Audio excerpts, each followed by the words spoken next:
Students, good afternoon.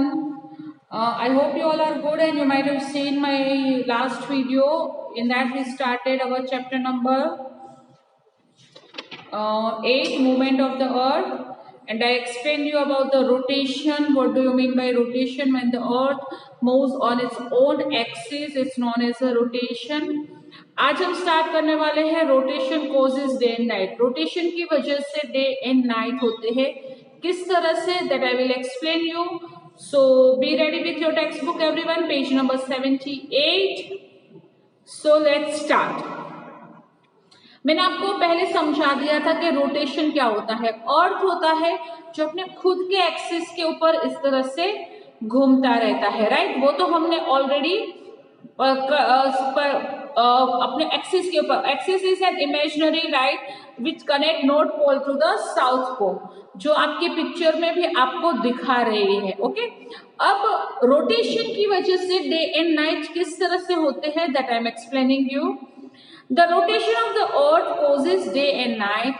As the earth rotates on its axis, some of its path face towards the sun, while other paths face from it.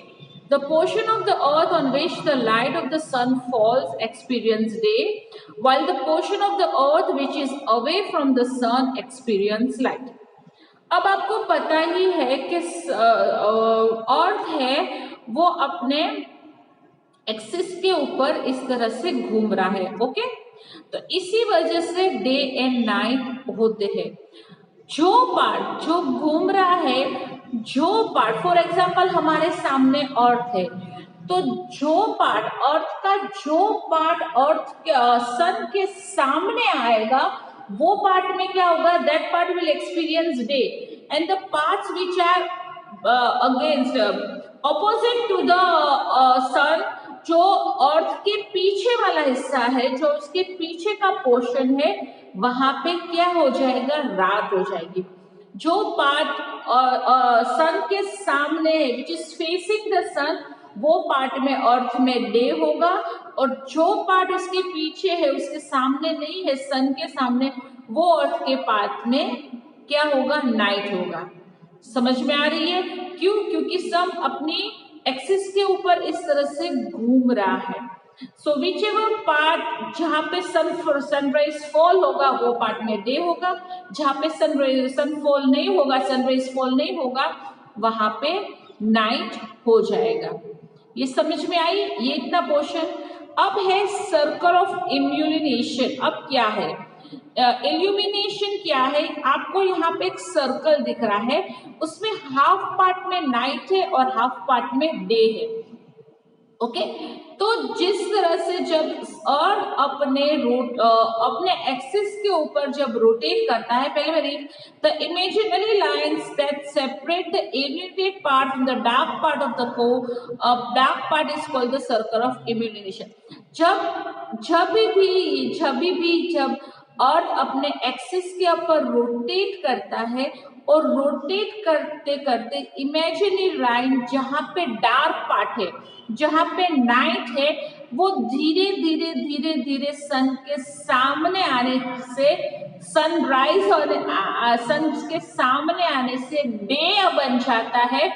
वो part को हम कहते हैं, वो circle को हम कहते हैं सर्कल ऑफ इल्यूमिनेशन, जो डार्क पार्ट को लाइट पार्ट के अंदर लाती है. जहां पे रात है, वो पार्ट दिन हो जाता है, और जो दिन वाला पार्ट है, वो रात हो जाता है. समझ में आ रही है मेरी बात? आपको ये डे एंड नाइट का concept and circle of illumination देखा कि जो पार्ट में जब सन रोटेट करता है, तो जो पार्ट में सनराइज फॉल होगा, जिसमें सनराइज आएगा, वो पार्ट में डे होगा. जहाँ पे सनराइज नहीं आएगा, वहां पे नाइट हो जाएगी. सिंपल. लेकिन जब अर्थ अपने एक्सिस के ऊपर घूम रहा होता है, तभी भी जब डार्क पार्ट है, नाइट का पार्ट है, वो धीरे धीरे धीरे करके सन के सामने आ रहा है, और वहां पे लाइट आने लगती है. तो जो वो सर्कल घूम रहा है, वो सर्कल को हम सर्कल ऑफ इल्यूमिनेशन कहते हैं. ओके, आई होप ये पूरा कॉन्सेप्ट आपको समझ में आ गया हो। ना समझ में आया हो तो फिर एक बार वापस से देख लेना, वरना मुझे पूछ लेना जूम में या फिर मैसेजेस में। ओके, चलो मूव अहेड। रिवॉल्यूशन। अब रिवॉल्यूशन क्या है?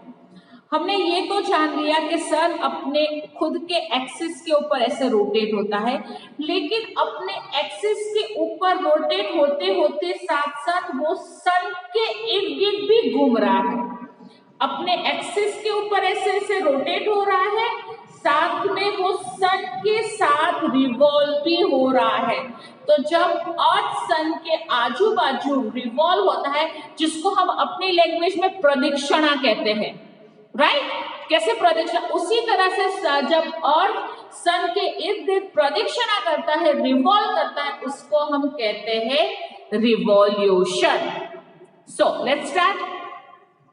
The movement of the earth around the sun along a fixed path called orbit is known as revolution. अपने fixed path orbit, fixed path मतलब उसका fixed path होता है जिसको orbit कहा जाता है, वो अर्थ सन के अराउंड घूमता रहता है, इसको हम कहते हैं revolution.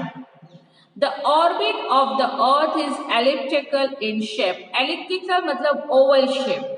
ऑर्बिट जो अर्थ का है, जहां पे सन के इर्द गिर्द घूमता है, उसका शेप एलिप्टिकल है, मतलब ओवल शेप का है। It takes the earth 365 1/4 day to complete one revolution. जैसे वन रोटेशन कंप्लीट करने में 24 आवर्स लगते हैं, उसी तरह से अर्थ को सन के राउंड पूरा घूमने में, वन पूरा रिवॉल्यूशन कंप्लीट करने में 365 1/4 डे लगते हैं। 365 प्लस 1/4 डे लगते हैं वन पूरा रिवॉल्यूशन कंप्लीट करने में, अर्थ को सन के राउंड राउंड घूमने में।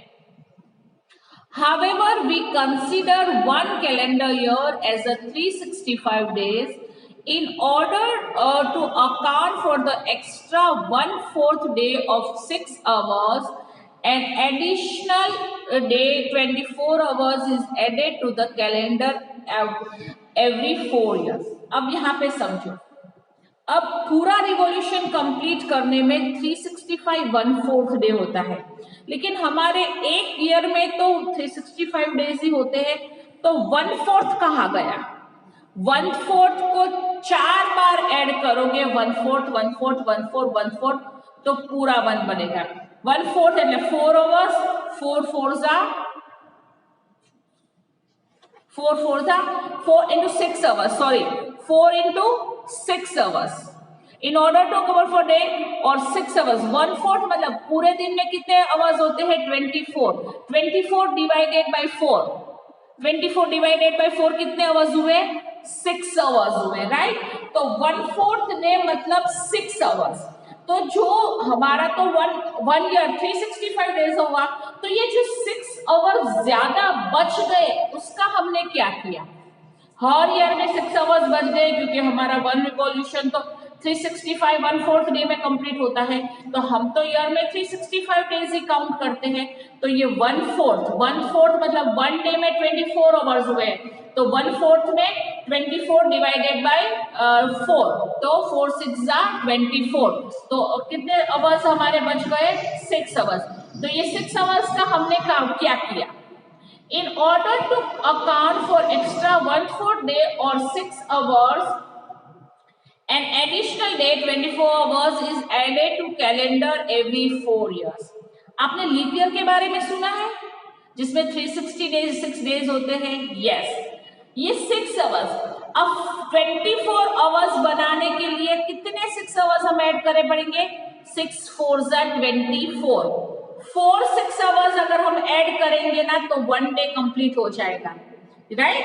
क्योंकि हमारा पूरा ईयर 365 1/4 डे का होता है। 1/4 डे मतलब 6 आवर्स हमारे एक ईयर में बच जाते हैं। तो ऐसे कितने 6 ईयर्स ऐड करेंगे तो 1 डे बनेगा? 4 6 ईयर्स। 4 6 4s are 24। तो आफ्टर एवरी 4 ईयर हम हमारे कैलेंडर में 1 डे को ऐड कर देते हैं, जिसको हम लीप ईयर कहते हैं, और वो आता है फेब्रुआरी में।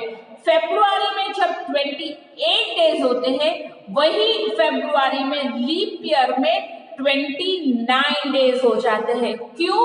क्योंकि हमें ये 6 आवर्स का कैलकुलेशन 24 आवर्स में करके एक दिन हर 4 साल के बाद बढ़ाना पड़ेगा, तो ही ये 6 आवर्स हमारा काउंट होगा।